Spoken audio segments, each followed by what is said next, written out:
صاحب میرے دتھے لے کے اب یہ پہنچے نہیں.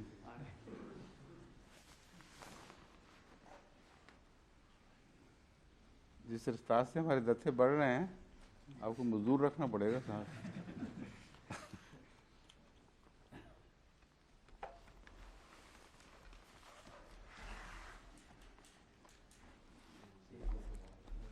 آیات قرآن ہم کو الگ رکھیں ایک طرف.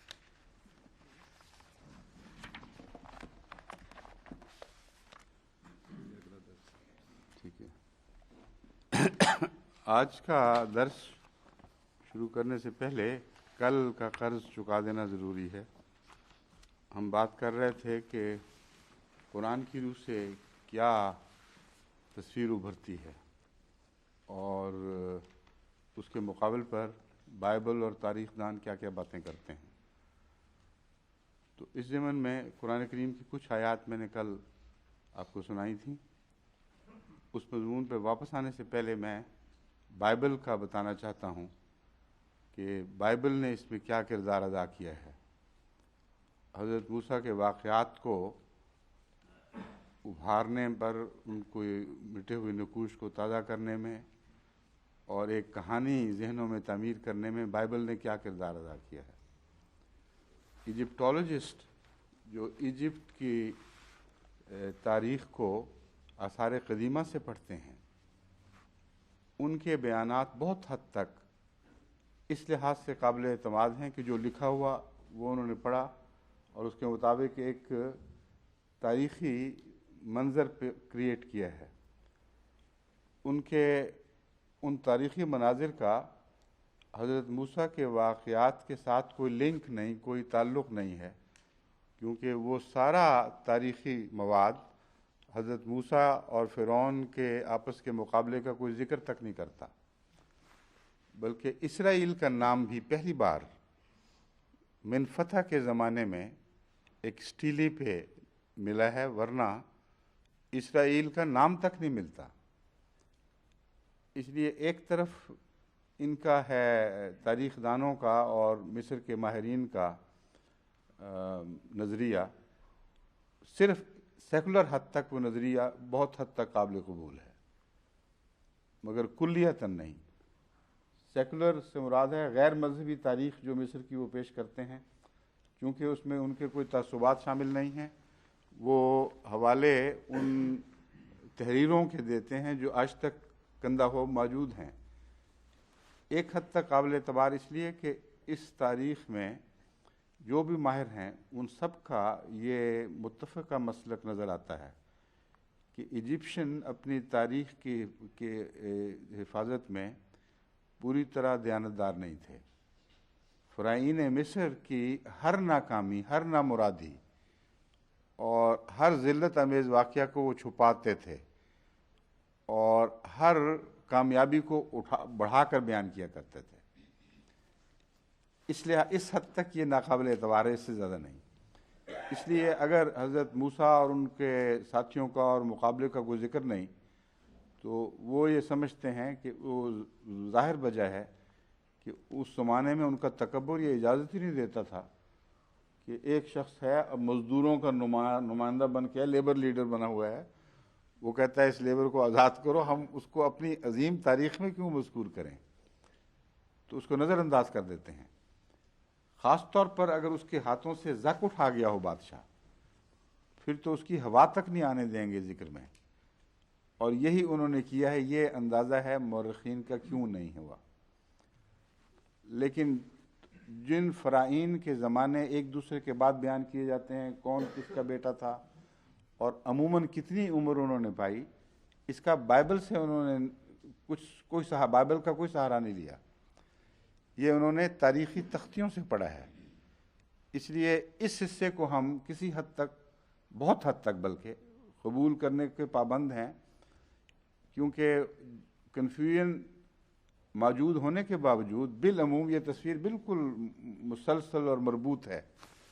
اور جہاں کنفیوژن ہے وہاں یہ خود مورخین لکھ دیتے ہیں کہ ہمارا خیال ہے فلاں 10 سے 11 سال تک رہا ہے، 10 سے 12 سال تک رہا ہے، یا اتنے سال سے اتنے سال تک رہا ہے. عمروں کے لحاظ سے کچھ کنفیوژن وہاں پایا جاتا ہے. مثلا رامسیس کی عمر رامسیس ثانی کی عمر جب وہ تخت نشین ہوا ہے عام مشہور ہے 29، لیکن ایک مورخ نے جو وہ بھی بہت قابل اعتماد ماہر ہیں، انہوں نے 18 سال پر زور دیا ہے۔ وہ کہتے ہیں اتنا بڑا نہیں تھا، بہت نوجوان شہزادہ تھا جب وہ تخت نشین ہوا ہے، تو 18 سال کی عمر میں وہ آیا ہے۔ اور یہ بھی تمام مورخین کم و بیش اس بات پر اتفاق کرتے ہیں، اور یہاں وہ بائبل کے حوالوں سے میں اب سہارا لینے لگیں گے کہ حضرت موسیٰ یا پیدا ہوئے ہیں رامسیس کے آغاز میں یا اس کے باپ سیٹی کے آغاز میں، ان دو باتوں پر یا یہ یا وہ، اس بریکٹ پر سب کا اتفاق ہے۔ اور جہاں تک ان کے خروج کا تعلق ہے، یعنی کس زمانے میں وہ نکلے ہیں، قابل اعتماد دو ہی امکان ہیں، انہی کے اندر سارے مورخین گھوم رہے ہیں۔ یا تو وہ کہتے ہیں اگر وہ سیٹی کے زمانہ میں پیدا ہوئے تو پھر رامسیس کے زمانہ میں مقابلہ ہوا اور ایک لمبا عرصہ رامسیس سے ٹکر لی اور خروج اسی زمانے میں ہوا، کیونکہ جو عمر بتائی جاتی ہے بائبل کے لحاظ سے نکلنے کی وہ منفذہ تک پہنچتی نہیں۔ اس لیے ایک بڑا بھاری گروہ جو اپنے وزن کے لحاظ سے دوسروں پر فوقیت رکھتا ہے وہ اسی بریکٹ کا قائل ہے کہ منفتح کے زمانہ میں پیدا ہوئے، اور منفتح نہیں، سیٹی کے زمانہ میں، جو رامسیس بھی کہتے ہیں ہم اس کو، رامسیس ثانی کے زمانہ میں اس سے ٹکر لی اور اسی زمانے میں آپ خروج کر گئے وہاں سے۔ یہ گروہ جو ہے رامسیس کو سارے مانتے ہیں کہ آتا ضرور ہے بیچ میں، اس سے بچ کے نکل ہی نہیں سکتے۔ دوسرے کہتے ہیں رامسیس کے آغاز میں پیدا ہوئے اور 67 سال تک رامسیس رہا اور اس کے بعد پھر لوٹے ہیں اور منفتح کے زمانے میں مقابلے ہوئے۔ یہ دو ہیں بڑی واضح تصویریں جو ایک دوسرے کے مقابل پر کھڑی ہیں، اور اس میں تمام کنفیوژن پیدا کرنے کی ذمہ دار بائبل ہے۔ جہاں تک ان کی تختیوں کا علم ہے، اس تختیوں کے علم میں معمولی فرق سالوں کے تو ہیں لیکن تضاد نہیں ہیں، ایک دوسرے سے مضامین ٹکراتے نہیں ہیں۔ جہاں بائبل سے مدد لی وہاں یہ ٹھوکر کھا گئے، اور ایجپٹولوجسٹ نے یہ جو غلطی کی ہے کہ اپنی سائنس کو بائبل کے حوالے کر کے اس سے استفادہ کرنے کی خاطر، حضرت موسیٰ کے زمانے کے تصور باندھنے کی خاطر جو بائبل کے بیانات قبول کر لیے، اس میں وہ ایسے مخمس میں پھنس گئے ہیں کہ اس سے پھر نکل ہی نہیں سکتے۔ ایک بھی ایسا نہیں ہے ان میں سے جو بائبل کے سارے بیان کو منوان قبول کرے۔ اس لیے آربیٹریریلی ایک ایسا فیصلہ جیسے ڈکٹیٹر کرتا ہے، بعض باتوں کو قبول کر لیتے ہیں، بعض کو رد کرنے پر مجبور ہیں کیونکہ بائبل میں تضاد بہت ہے،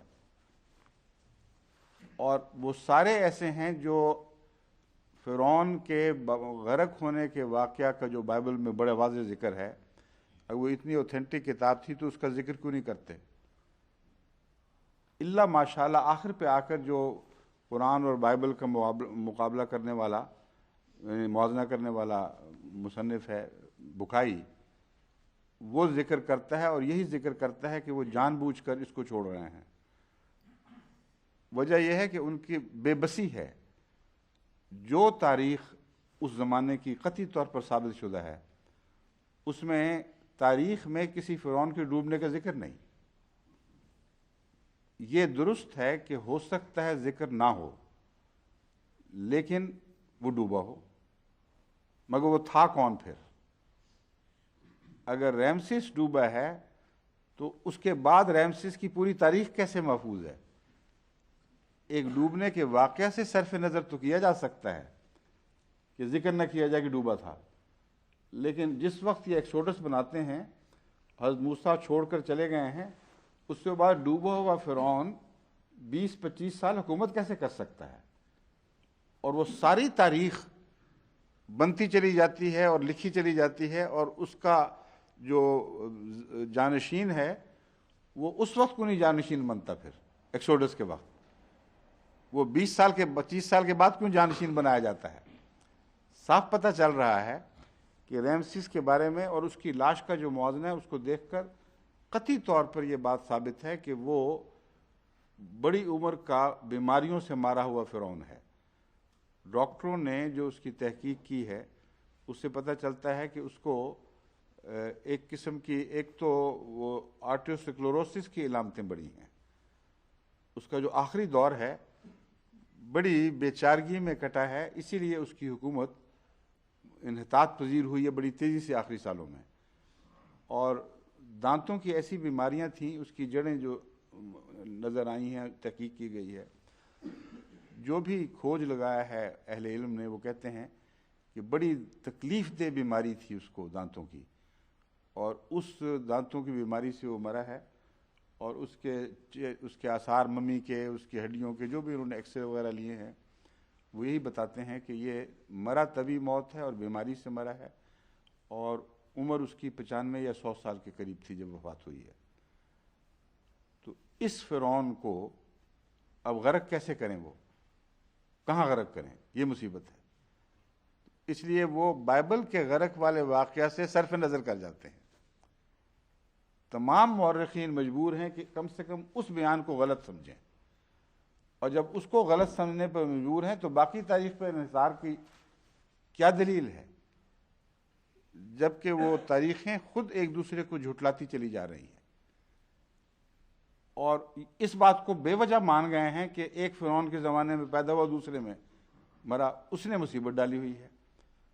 اگر منفتح کے زمانے میں وہ پیدا ہوا ہے تو پھر اس کے سیٹھی کے زمانے میں پیدا ہوا ہے تو منفتح کے زمانے تک بائبل کے حساب سے پہنچ ہی نہیں سکتا، کسی قیمت پر نہیں پہنچ سکتا، پھر مجبور ہیں اس کو بیچ میں واپس لا کر رامسیس سے مقابلہ کروانے پر، اور منفتح والے مجبور ہیں اس کو رامسیس کے زمانے میں پیدا کروانے پر تاکہ وہ اگلے فرعون تک جا پہنچے۔ یہ سب بائبل نے جو چکر ڈالے ہوئے ہیں یہ اس کا خمیازہ بھگت رہے ہیں یہ سارے۔ اب میں بائبل کے بیان پڑھتا ہوں جو مصیبتیں کتنی ڈالی ہیں انہوں نے مورخین کو۔ اگر یہ قرآن کی نعوذ باللہ ایسی بات ہوتی کوئی، قیامت آ جانی تھی سارے، کہتے دیکھو ذرا یہ مصر کی تاریخ قرآن کو اس طرح جھٹلاتی ہے، اس طرح یہ متضاد کے کلام ہے، ایسے ایسے دعوے کرتا ہے جس کو عقل ایک لمحہ کے لیے بھی قبول نہیں کر سکتی، سب نعوذ باللہ محمد کی دماغ کی باتیں تھیں۔ یہ پھر مضمون اس طرح جاری کرتے ہیں، بائبل کے متعلق آنکھیں بند کر کے، چپ کر کے، تقویٰ کے بالکل خلاف۔ اس کا اگر کرٹیسزم بھی کریں گے تو معمولی سا شاید اس میں غلطی ہو گئی، چلو آگے چلتے ہیں، لیکن قرآن کے پر حملے کرتے ہیں درندوں کی طرح۔ اب میں بائبل کو جو باتیں انہوں نے نظر انداز کی میں آپ کے سامنے رکھتا ہوں۔ بائبل کے مطابق لاوی کے گھرانے کے ایک شخص نے لاوی کی نسل کی ایک عورت سے بیاہ کیا، وہ عورت حاملہ ہوئی، اس کا بیٹا ہوا، اور اسے دیکھ کر کہ بچہ خوبصورت ہے 3 مہینے تک اسے چھپا کر رکھا۔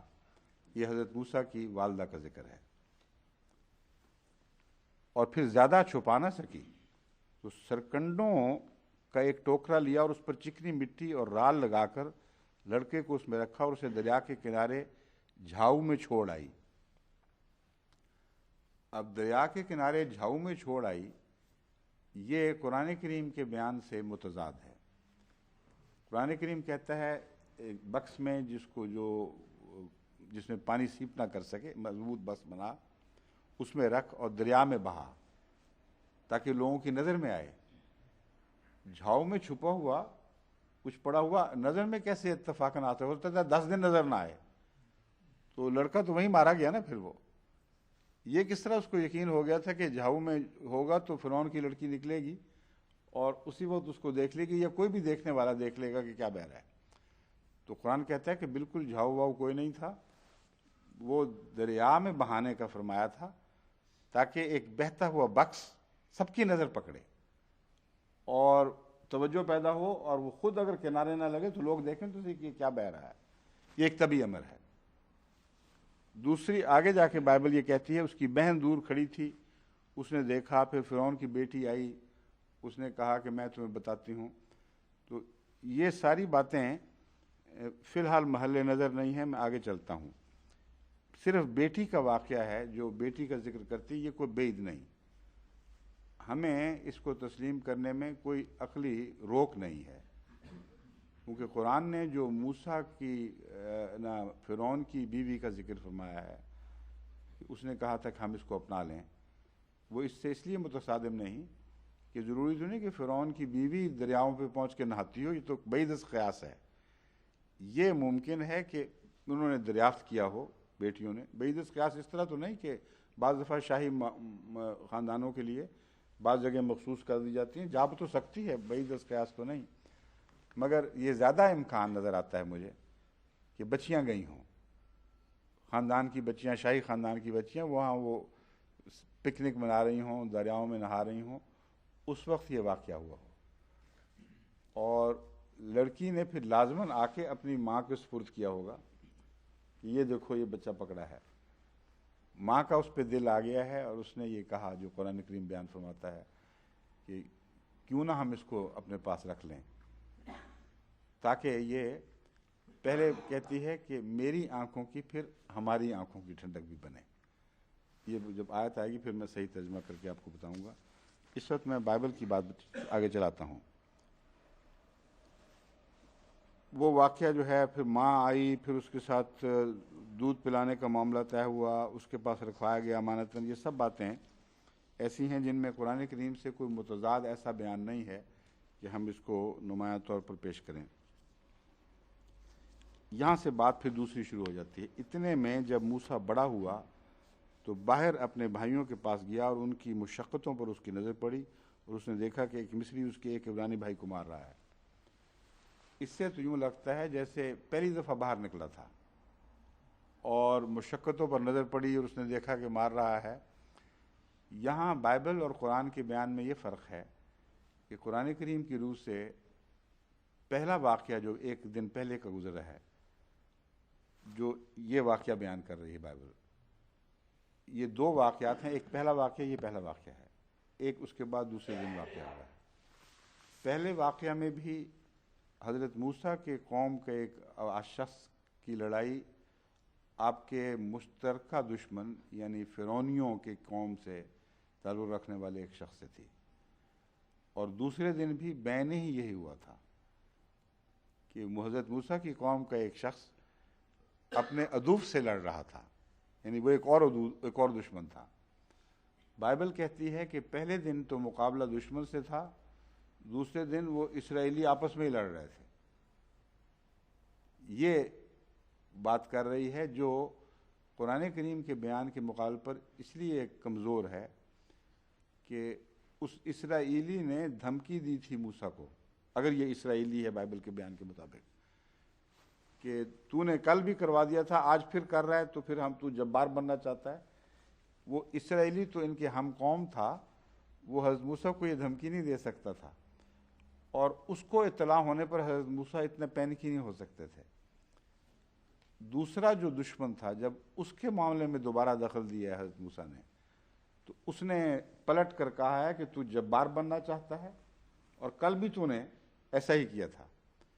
اس وقت حضرت موسیٰ کو خوف لاحق ہوا کہ یہ تو دشمن کو خبر مل چکی ہے، جس کو میں راز سمجھتا تھا کسی کو پتہ نہیں چلا، وہ تو سب کو پتہ چل گیا ہے. دشمن کو علم ہو گیا تو پھر خطرہ ہے.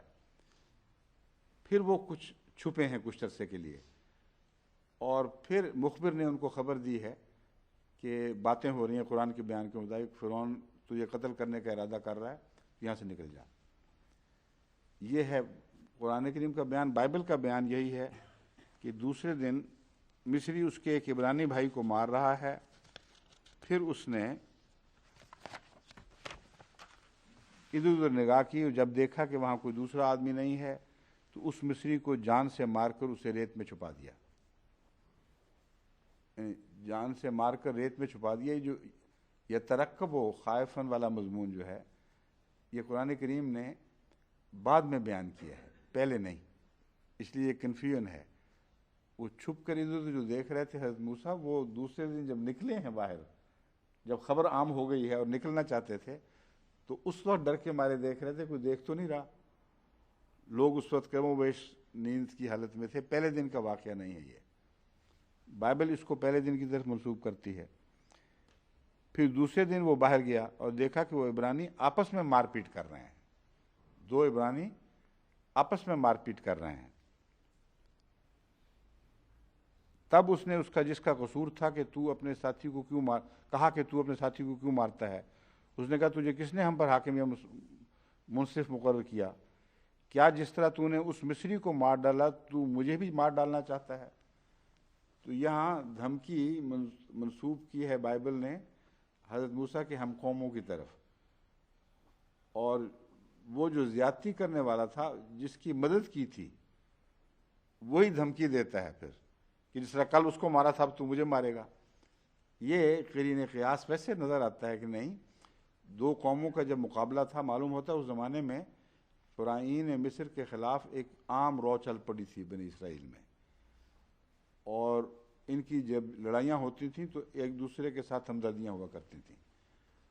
حضرت موسیٰ نے جب دخل دیا ہے اپنے ہم قوم کے حق میں، تو اس وقت خیال تھا کہ یہی گواہ ہے شخص، اور تو کوئی ہے نہیں، یہ خبر تو نکلے گی نہیں باہر۔ مگر وہ معلوم ہوتا بڑا ظالم سا آدمی تھا، کوئی سرکش، کافی لڑاکا تھا۔ اس نے یہ خبر بھی مشہور کر دی، کیونکہ جب یہ جو ریت میں چھپانے والا واقعہ بھی قرآن بیان نہیں کرتا، صاف پتہ چلتا ہے کہ اس کے قتل کا علم ہوا ہے، تحقیق ہوئی ہے، اور اس کے نتیجے میں اس نے حضرت موسیٰ کے خلاف گواہی دی ہوگی جس کی مدد کی تھی، کیونکہ اس کے ایک سرکش کے طور پر قرآن کریم بھی بیان فرما رہا ہے۔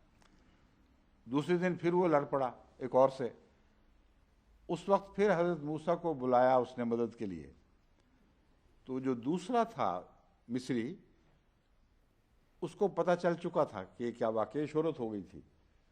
اس نے حضرت موسیٰ کو تو پتہ نہیں تھا کہ یہ کس کردار کا آدمی ہے۔ انہوں نے کہا ہم قوم ہیں، مدد کرنے کے لیے آگے بڑھے، تو اس نے کہا ٹھہر ٹھہر، تو جبار بننا چاہتا ہے؟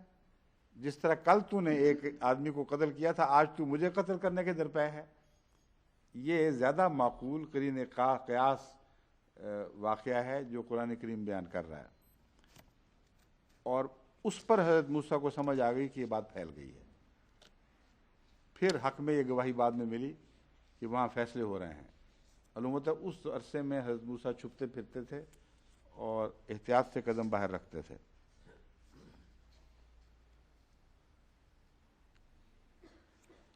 اب مدین کا واقعہ سنیے۔ میں تاریخی لحاظ سے جو استنباط کروں گا وہ بعد میں آؤں گا، ابھی آپ کو پوری کہانی سنا دوں تاکہ وہ لوگ جن کو زیادہ ان باتوں کا علم نہیں، وہ آج درس میں شامل ہوں گے، ان کو پتہ تو لگے کہ کیا باتیں ہم کر رہے ہیں۔ حضرت موسیٰ کی پہلی ہجرت اس واقعہ کے بعد ہوئی ہے، بائبل کی روح سے بھی اور قرآن کی روح سے بھی، اس میں اتفاق ہے۔ اور آپ مدین کی طرف گئے یا مدین کی طرف، اس میں بھی اتفاق ہے۔ وہاں جا کر آپ نے پناہ لی ہے کسی کی، حضرت شعیب قرآن کریم اس کو بیان کرتے ہیں، اس کا نام، اور ان کا نام مترا یا کیا نام، یترو، اور دوسری جگہ ایک اور نام بھی ہے، راویل۔ بائبل کے بیان میں تضاد ہے، ایک جگہ حضرت موسیٰ کے خسر کا نام یترو بیان کرتی ہے، ایک جگہ راویل بیان کرتی ہے۔ یہ ہو سکتا ہے دو نام اکٹھے ہوں، اس تضاد کو اچھالنے کی ہمیں کوئی دلچسپی نہیں، کوئی ضرورت نہیں، نہ اس میں دلچسپی ہے۔ جو بھی وہ تھا اس کی سرزمین میں پہنچے ہیں حضرت موسیٰ علیہ السلام، اور وہاں بیٹھے ہوئے تھے ایک درخت کی چھاؤں میں، جبکہ آپ نے قرآن کے بیان کے مطابق دو لڑکیوں کو دیکھا کہ وہ اپنی باری کا انتظار کر رہی ہیں۔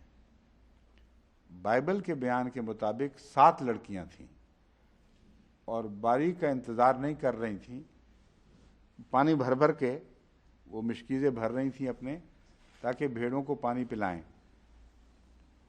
پھر کچھ واقعہ ہوا، پھر گڈریے آ جاتے ہیں، یہ سارا واقعہ میں بائبل کے الفاظ میں سناتا ہوں۔ وہاں وہ ایک کنویں کے نزدیک بیٹھا تھا، اور مدین جس کو ہم کہتے ہیں بائبل میں مدین یا مدیان بڑا لکھا جاتا ہے، یہ مدین یا مدیان کے کاہن کی 7 بیٹیاں تھیں۔ وہ آئیں اور پانی بھر بھر کر کٹھروں میں ڈالنے لگیں۔ یہ کٹھر پتہ نہیں کیا چیز ہے کٹھرا؟